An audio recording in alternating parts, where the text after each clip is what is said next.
ମାଲିକେ ଶଙ୍କର ଶଙ୍କର ଗୀତର ପ୍ରଭାବ ଦେଖ, ମାନେ ଦେଖ ସିଏ ଗୋଟେ 18-19 ପିଲା ଭଳିଆ ଦେଖାଯାଉଛି ତମକୁ। ଭାଇ ତାର ବୟସ ହେଉଛି 13-14 ବର୍ଷ। ଏଇ ପିଲାଟାର ଯେଉଁ ଭିଡ଼ିଓ ଦେଖୁଛ ଆପଣମାନେ କେତେ 14-15 ବର୍ଷ। ତାକୁ ମୁଁ ପଚାରିଲି ଭାଇ ତୁ ଗଞ୍ଜେଇ କ'ଣ ପାଇଁ ଜାଣିଛୁ, ଗୋଗ ଟାଣୁଛୁ କ'ଣ ପାଇଁ? କହିଲା ଭାଇ ମୋ ଇଚ୍ଛା ମୋ ପଇସା। ଭାଇ ମୁଁ କହିଲି ତୁ ଏତେ ଛୋଟ ପିଲାଟା ଭାଇ, ମୁଁ କଲେଜରେ ପଢ଼ୁ କି ସ୍କୁଲରେ ପଢ଼ୁ, ତମର କ'ଣ ପାଇଁ ଭାଇ ଶଙ୍କର ଶଙ୍କର ଗୀତ ବଜେଇକି ସିଏ ଭାଇ ଗଞ୍ଜେଇ ମାରୁଛି, ମାନେ ଗୋଗ ପେପର।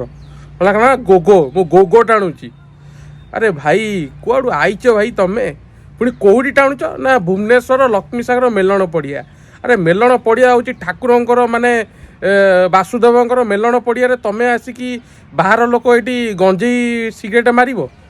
ସେଇଟା ଭାଇ ଗଞ୍ଜେଇ ପଡ଼ିଆ କରିଦେଉନ ବାହାର ଲୋକ ତମେ ଆସିକି ଏଇଠି, ମାନେ ମାନିବାକୁ ପଡ଼ିବ। ତମର ଗୋଟେ ଜାଗା ମିଳିଲାନି, ମାନେ ଏଇଟା ଠାକୁରଙ୍କ ପଡ଼ିଆରେ ତମେ ଆସିକି ଗଞ୍ଜେଇ ଗଛ ଲଗେଇକି ଗଞ୍ଜେଇ ଟାଣିବ, ଗଞ୍ଜେଇ କେଉଁଠୁ ଆଣି ଟାଣିବ? ମାନେ ଏଇଟା କ'ଣ ତମେ ଭାବିଲ କ'ଣ ଏଇଟା ଧର୍ମଶାଳା ନା କୁଆଡ଼ୁ ଶଳା ତମେ ଆଇଛ ସବୁ? ମାନେ କ'ଣ କହିବ, ମାନେ ଲୋକ ସେଇଠି ଦେଖ କିଛି କହୁନାହାନ୍ତି। ମାନେ ଭାବ, ଆଉ ଯେତେବେଳେ ଗାଁ ଲୋକ ଦେଖେ ଭିଡ଼ିଓ ଦେଖିବେ କହିବେ ନା ଠିକ୍ କହିଛୁ। ଭାଇ ଦେଖ ଭାଇ ବୁଝିବା ଲୋକ ଏଠି ଠିକ୍ ବୁଝିବ। ମାନେ ଲକ୍ଷ୍ମୀସାଗରଟାକୁ ପୁରା ତମେ ପୁରା ଗଞ୍ଜେଇ ଘର କରିଦେବ, ଆଫଗାନିସ୍ତାନ କରିଦେବ। ତମେ ଯାହା ଚାହିଁବ ତାହା କରିବ ନା। ଜୟ ଜଗନ୍ନାଥ।